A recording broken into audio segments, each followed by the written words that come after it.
Thank you very much, Vice President Zhao. Thank you everyone for being here. It's my real pleasure and honor to be with you today. I'm really more than delighted to be visiting the center, but more importantly to be visiting China. And I'm actually in China for a month teaching Shenzhen in the Beijing University School of Transnational Law. And I'm really having the pleasure of dealing with my fellow faculty and with Chinese students and talking about law in the Middle East.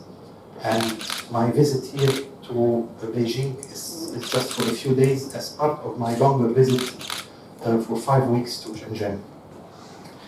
I'm also going to confess that this is not my first trip to China, it's my second trip. But for many of you, you may be shocked to know that my first trip and only previous trip was 32 years ago. In 1987, I suspect I saw China at that time more than most people in this room who were not with us yet in 1987. So the change that has happened in 32 years is, needless to say, beyond big, beyond, it is near miraculous. And I'm delighted to see all of that change. And on my previous trip, when we were about, I was a student in Cairo, and we came here as a group of students. And after we visited Beijing, Shanghai, Xi'an, Canton, as it was called at the time, and our final departure from mainland China to Hong Kong to take the plane there, as it was still under British rule, was through a small, little-known town called Shenzhen. And here I am again, 32 years back, seeing what Shenzhen has become and how much it has become an expression of the success of the economic policy and of the special economic zones. So again, thank you all for being here, and thank you for inviting me to be with you today. My discussion today is really going to be a very broad one, because I'm talking about the Arab world, and that alone is a big subject. Many countries, many cultures, many issues. So you will forgive me if I will do this in a very bird's eye approach, and then I will try to tackle some specifics as we go along the way. But the idea is to give you some sense of recent developments in the Arab world and how they're affecting business and economies, and how perhaps we can all think about how to promote more cooperation between China and Egypt and China and the rest of the Arab world in terms of business and investment. But let me first of all, I'm going to very briefly talk about the Arab world in a few words, world investment trends, the political trends in the region, the recent ones, investment prospects, what are the legal and institutional conflict constraints and opportunities, and then I will mention very few key factors for progressing Chinese investments in the region. The Arab world is a big entity. The Arab world is a big entity with a total population of about 430 million people, and as you can see, it is really spread among various countries, but at the end there are 6 to 7 countries which alone will form about 300 million people, so that's about 3/4 of the Arab world will be between Egypt, Saudi Arabia, Algeria, Morocco, Iraq, and Sudan. These are the countries where the numbers don't show on the screen. The economies of the Arab world also differ very significantly. As you can see on this screen, I have tried to very sketchily point out to the size of the economy last year, as well as the average per capita income per country, again to point out to the vast differences between various aspects of the Arab world. If you look not only at the size of the economies, but more importantly at the per capita income, you will find that there are huge differences between Qatar, for example, which is $60,000 last year, compared to countries that are barely $8,000 per capita income. So it's a very diverse space. We do share elements of culture, of language, of history, but there are obviously very big diversifications in terms of incomes, in terms of economies, and in terms of also the nature of the systems themselves. These are the years of independence of the various Arab countries, and as well as whether they are republics or some kind of a kingdom or an emirate and so on. Now, to talk about investments in the Arab world has to come through the lens of investments worldwide. And as you all know, although global growth is still expected to grow in the next 2 years between 3 to 3.2%, according to, I think, the wisest estimates, there are risks. There are risks that are actually growing, not receding with time. As you all know, obviously here in China in particular, the risk to globalization, the risk to the free exchange of goods and services is very imminent. It has been growing over the last few months, and it does not so far seem to be abating, and that is obviously a big concern, and is already having an impact, if not on the actual flows, but certainly on the sentiment that will determine those flows in the future. We live in a world of volatile commodity prices. We live in a world where climate risks are becoming increasingly important and international in nature. We have all seen the latest events in Brazil and how they became almost an international political crisis from what used to be normally considered a single country climate issue. We live in a world of very high debt, and there is growing concern about it. And I quote here from a recent UN report that combined those risks could severely disrupt economic activity and inflict significant damage on longer-term development and prospects. So the danger has not happened yet, but we are certainly at a time where there is a lot of worry, and I think justified worry, about the future of investment and international exchange. How does that impact us? It impacts all of us. It could potentially lead to falling real incomes, to growing migration trends, to growing security threats, and undoubtedly, at the end of the day, to political realignment all over the world. So the risk of the continuation of those risks is something that has to be looked upon today as a global risk, not one that involves one or two countries that are engaged in a trade dispute. Now, since the year 2011, the Arab region has gone through a big upheaval on the whole. Almost no country has escaped those changes. In 2011, you remember that from January onwards, what happened, which we describe as the Arab Spring, and I still describe it as the Arab Spring. I still think it was a wave of very well-intended and very justified popular uprisings all over the Arab world, and as a result of tightened political systems, of corruption, of uncertainty, of falling public services. Whatever the cause is, that wave of change went through the Arab world. The fact that today, some will say in the Arab world, we are not in a much better place, does not mean that this was not justified and necessary. The change had to happen, and it did happen in 2011, and it affected almost every country. But it is still unfortunately unfolding, and in some countries this has led to much bigger tragedies than we could ever expect. The way we are seeing the continuation of military confrontation and practically civil wars within Syria, within Libya, within Yemen. Well, Iraq is a different situation now, but the outcome has not been to the expectation of the people in 2011 at all. In Egypt in particular, we had a slightly different story, because the revolution occurred in 2011 for various reasons to do with the process that went on at that time, with the fact that there was no organized force on the ground except the Muslim Brotherhood movement.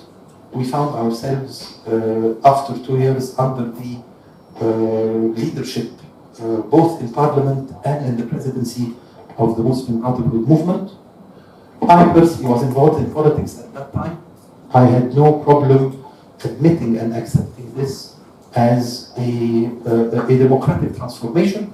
Unfortunately, the way that the Muslim Brotherhood movement behaved in Egypt from then onwards was really totally undemocratic, and it was an attempt not only to grab power everywhere, but to change the nature of Egypt, of its secular legal system, and therefore this led to what we call a second revolution in 2013, and from then onwards we have been going through another path of rediscovering our way back to normality. So that storm that has taken on the Arab world in the last 10 years has been a very big transformative force. As I said, it has not always led to the positive outcomes that we expected, but change happened irrespective of whether it is positive or negative. It just happens, and then we have to deal with the consequences and try to find our way back in the right way. But what I'm going to mention here are only some updates, if you like, over some of the countries that are mostly attracting attention. And they're not necessarily the ones under political upheaval. I've made a selection of 5 or 6 countries where I thought I'd share with you some of my own thoughts. I will postpone Egypt in the end because it's my country and I would like to speak about it much more. So in Saudi Arabia, Saudi Arabia is doing economically quite well because oil prices continue to be quite favorable. There has been some opening in society in what used to be an extremely conservative and traditional and closed society. Some openings happening here and there, but there continues to be a great tension with Iran and regional conflict with Iran. There also continues to be an ongoing war in Yemen, which really has become a tragic situation where the Yemeni people, almost 30 million people live in Yemen, are living under extremely dangerous and have already paid a very high price. On the economic side, perhaps the biggest question mark what the world awaits and expects is whether Saudi Arabia will be able to go through the IPO of its largest company, and actually what will be the largest company in the world. This is Aramco, the giant state-owned oil company, valued as we speak at around $2 trillion. The intention of the Saudi government since 2016 has been to float around 5% of that company only, but only in this case actually means $100 billion worth of floated shares. It has been talked about a lot. The world expects it. It hasn't happened yet. But clearly, the Saudi government has not given up on the idea, but seems to be postponing it from time to time. No doubt that the flotation, even of a small portion of that company, would not only be big news because it's a big company, but because it will indicate the kingdom's willingness to open the books of some of its most important companies, and that would be quite an important development. UAE is a country that is extremely important in the dynamics of economies of the Arab world. It has, over the last 10 years, become the preferred center and domicile for multinationals to take their regional offices in UAE. It benefits from political stability, a very strong economy, but a strong economy that also has it has a drive to diversification in a way that is not that is quite unprecedented in the Gulf. If you visit Dubai today, you'll find their emphasis and their interest in developing tourism, cultural activities, logistical services. All non-oil-based activities are thriving very well, and the realization that diversification is important is really driving the UAE economy as much as well. There is a big human resource investment in that country. It plays a very large regional political role, and it also has a strong media presence all over the world. It is beginning, however, to suffer from the excessively high cost of doing business, and that would change a little bit the priorities of investors going there. And it continues to be very vulnerable to regional tensions and potential wars. Sudan is another recent development. Sudan has had its own uprising against the Bashir government only a few months ago, started a few months ago, and successfully concluded a few weeks ago. So far, it looks successful, and very happy to say, so far it looks promising.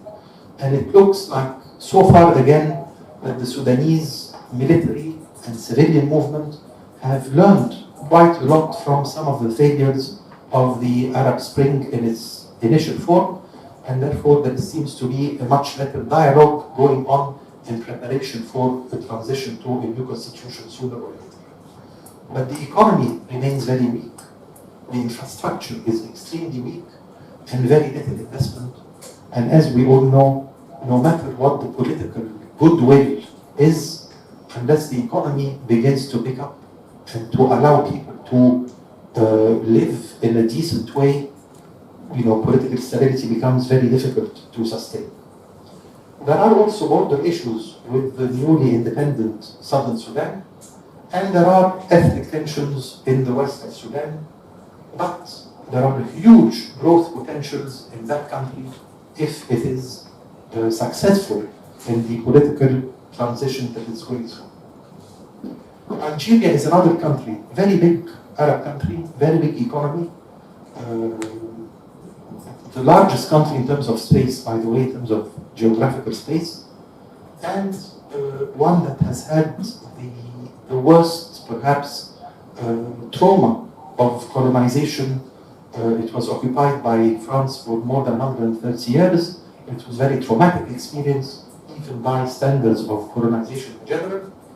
But again, it has gone through what so far has been a relatively peaceful and successful transition, but it's still happening. The army is still very much in control, but there seems to be discussions over how to take this to the next step. So I'm optimistic about the political transition in Algeria, however, also skeptical or at least doubtful about resolving the real issue. The underlying issues are still very big. Youth unemployment is extremely high in that country. The role of the state is economy is extremely large, and it will take a lot of effort to be able to bring private sector and entrepreneurship and foreign investment in the country. And the debate between secular and Islamic thinking has not really been resolved, and in a way I think it is an underlying issue that continues to be there. But again, very strong prospects for growth, very strong natural resources. Libya is a problematic country. It potentially should have been one of the richest Arab countries, very small populations compared to other neighbors, and abundant resources of oil and gas. Again, part of the Arab Spring, there was a revolution in 2011 that toppled the regime of Colonel Gaddafi, followed by different periods of chaos and instability and civil strife. In 2014, the country was basically split between two competing governments in the west and the east. In the east is the military command of General Haftar. In the west, the government that is more accepted and recognized by the international community. There were some progress in the discussion and negotiations between the two sides, but in April of this year, a new offensive was started from the east towards taking over Tripoli. It almost looked like it was going to succeed, but at the end it was stopped, and therefore we are back into another state of hanging situations. There is continuous ISIS or ISIL, as it's called, their presence, and Libya is obviously also an open gate for a lot of illegal migration. But oil continues to flow, not in big quantities, just barely to keep the country going, except that the infrastructure, which was not a strong infrastructure to start, is really near collapsing. So there is tremendous need in this case, not only for peace in Libya, but more importantly, for an international organized effort to bring some unanimity over how to handle the Libyan situation. And I think that local resolution should be possible. Libya also has strong tribal elements in it, and therefore once the peace process has been charted, it is possible for people to fall into place. These are just updates, and I said I would come back to my country at the end, which I will do now. In Egypt, we have enjoyed political stability for a number of years now, since 2013. Early this year, Egypt completed a 3-year program with the IMF and World Bank, which not only allowed Egypt $12 billion from the International Monetary Fund, but also that opened the door for much more contribution and programs coming from EBRD, from the World Bank, from other entities. The program has led to macroeconomic stability, but at a price. We have introduced in Egypt 3 very difficult measures over the last 3 years. The introduction for the first time of a value-added tax, the flotation of the Egyptian pound, which as soon as implemented led to the loss of 60% of the value of the currency, obviously with very serious inflation repercussions, and the lifting of the oil and gas subsidy almost completely from private and public consumption. The result has been quite difficult. We have gone through 2 years of inflation, 32%, which by Egyptian standards is extremely high. The loss of value of the pound has been one element, but we are in a position where the macroeconomic picture has improved tremendously compared to 3 years before. That, however, will not translate in an improvement of people's everyday lives, except with an influx of investment, with growth in productivity, with growth in employment, and with growth in export. So in a way, I like to compare Egypt to someone who has put a lot of effort in building the foundation of his or her home, but to stop at the foundations would mean gaining nothing at all. We want to build the foundations in order to do something else afterwards. And what we have to do now is go all the way to attracting both local as well as foreign investment.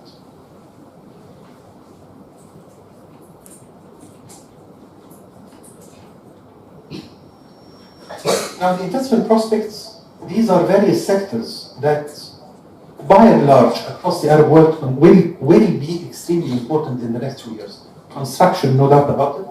Infrastructure, we have seen a massive infrastructure program in Egypt in the last 3 years. In Saudi Arabia, it is continuing, and it will, I think, happen in other countries as well.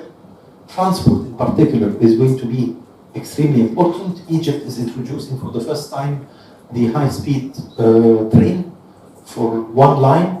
There is a competition between 2 consortia on who is going to win the first one, the license or contract to build the high-speed link.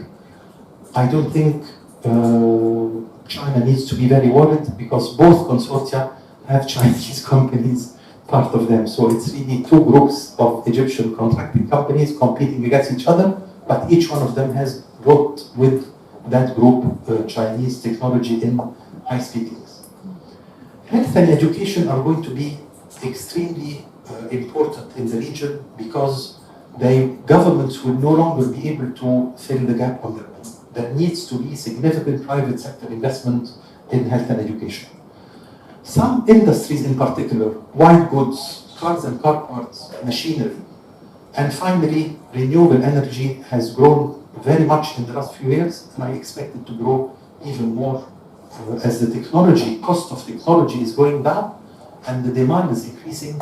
And obviously, as I heard yesterday on one of the news reports on the television, I think it was a program in CNN, which said, finally the world is learning how to produce solar energy from places where there is actual sun all year round.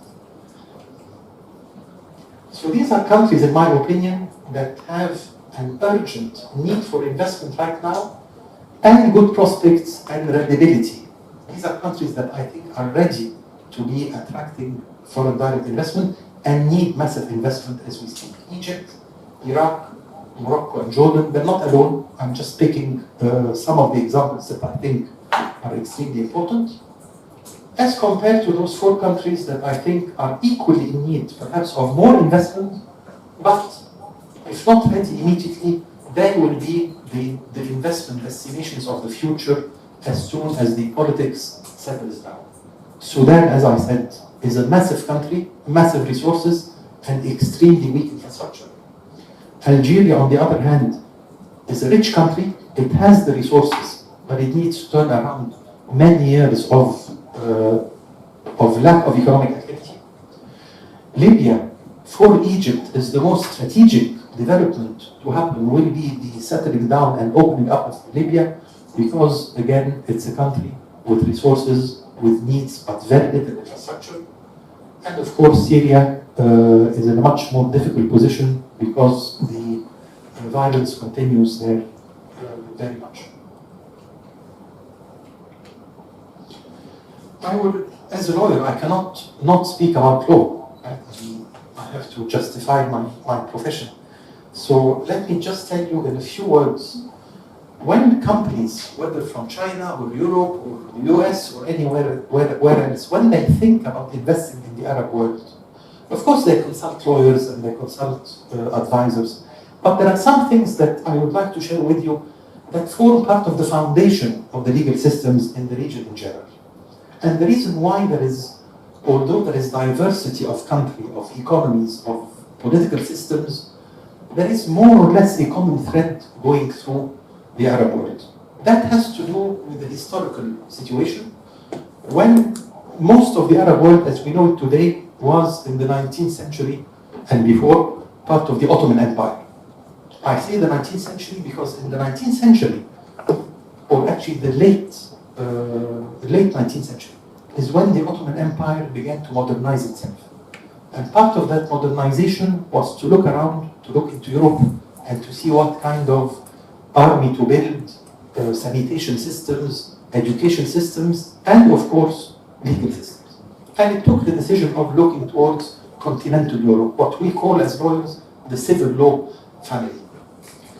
Egypt was part of that empire and continued to be until the First World War, except that since the beginning of the 19th century, Egypt, although nominally part of the Ottoman Empire, had become pretty much independent in its own right for most of the 19th century. In fact, at some point, the Egyptian army was fighting against the Ottoman army up to the borders of what is now Turkey. So at that time, Egypt too took the decision to adopt its legal system based on the French civil law family. This is an important historical development because not only did Egypt adopt the French legal system, but more importantly, Egypt developed it and adapted it and made it suitable for an Arab country in terms of language, adaptation, concepts. And therefore, when the big wave of political independence occurred through the Arab world, in fact, Egypt became the main source of law, not the Ottoman Empire. In other words, most of the Arab world today continues to follow the civil law system, the French civil law system. Now, French, for the case of Egypt, in other countries, they went more towards Germany, took some from Italy, some from Belgium, but on the whole, it's what we call the continental civil law family. Most of it took it from Egypt, some took it directly from France, especially the French mandate countries at the time, Morocco, Algeria, and Tunisia in particular.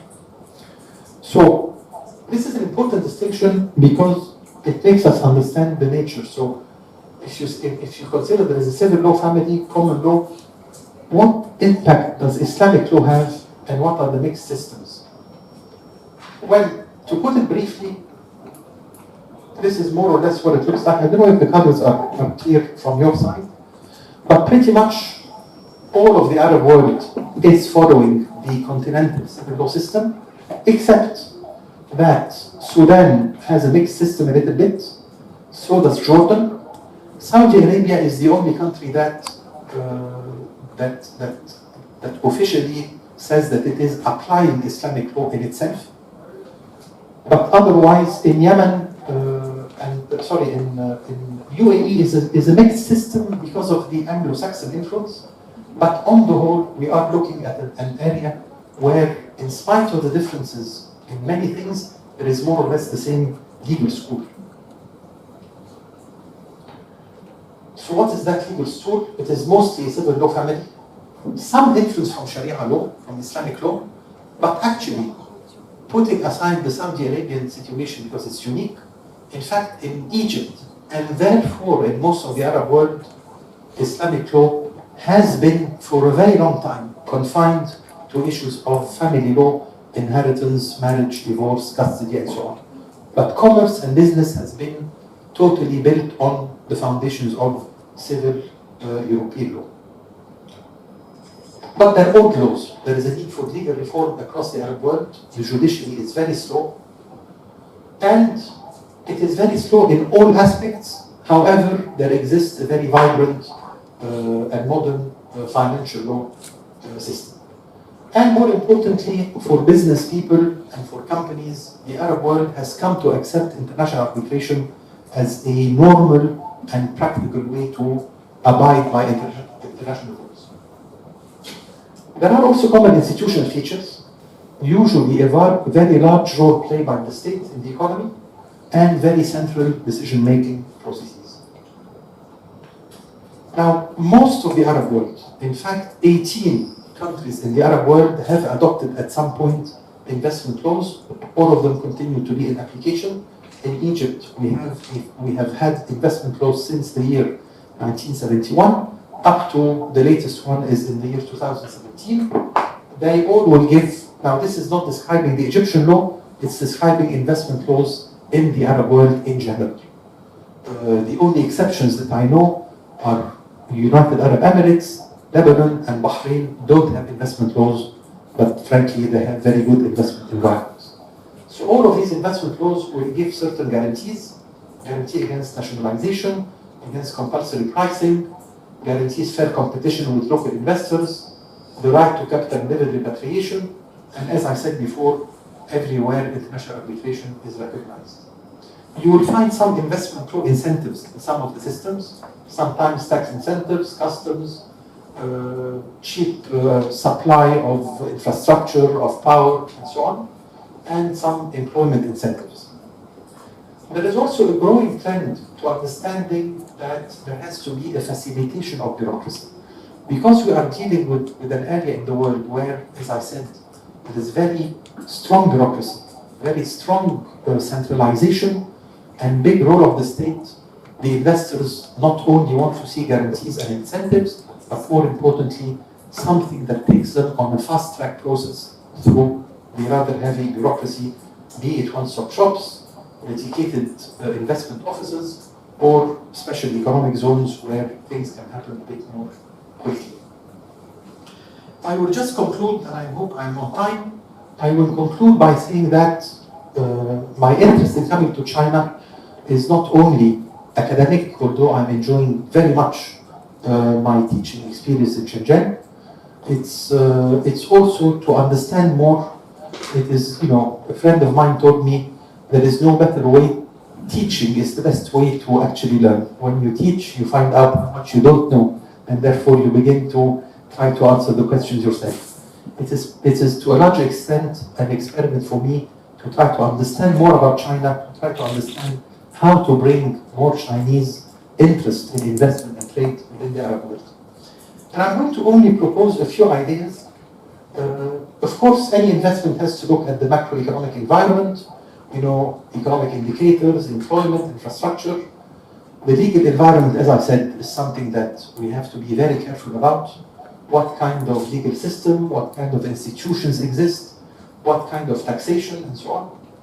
And of course, the sector selection, you have to know what sector you're looking at to be able to make good investment decisions, and the socio-political environment in terms of political stability, social stability, and what I call international standing within the nations of the world. This is my final slide, and this is where I'm proposing for whoever in this audience or elsewhere is interested in helping build those bridges and promoting more Chinese trade and investment within the Arab world, and vice versa. I think we have a big space to play in trying to overcome the language barriers. I would like to see more young Egyptians and young Saudis and young Moroccans and young Tunisians learn Chinese, come to China, try to be able to break the language and the distance barrier that exists. We have to think investment, not just trade. Exchanges commodities is very good, but placing investments in the countries is much more important economically and socially. Job creation is going to be the biggest challenge for the region, and that needs much more effort in developing vocational training and in developing skills and education and know-how. And I would like to see also international companies, multinational companies, including Chinese companies, when they make a decision about investing in the Arab world, think regionally. Think how I can have part of my activity in Sudan, part in Morocco, part in Egypt, because there is a lot of complementarity among these various places. I have tried in the last half hour to give you an overview of the situation in the Arab world, the updates on some of the key countries that are undergoing important change, the investment needs, especially in infrastructure and in human resource development that we all need, whether now or will be in a place to acquire them later on when things settle down in countries where there is still political instability. And I think that this will not happen alone. It has to happen based on understanding between two sides of the economic equation. I'm very optimistic about the growth of Chinese investment in the region, and I think that we all have to work very hard to make that happen. Thank you very much.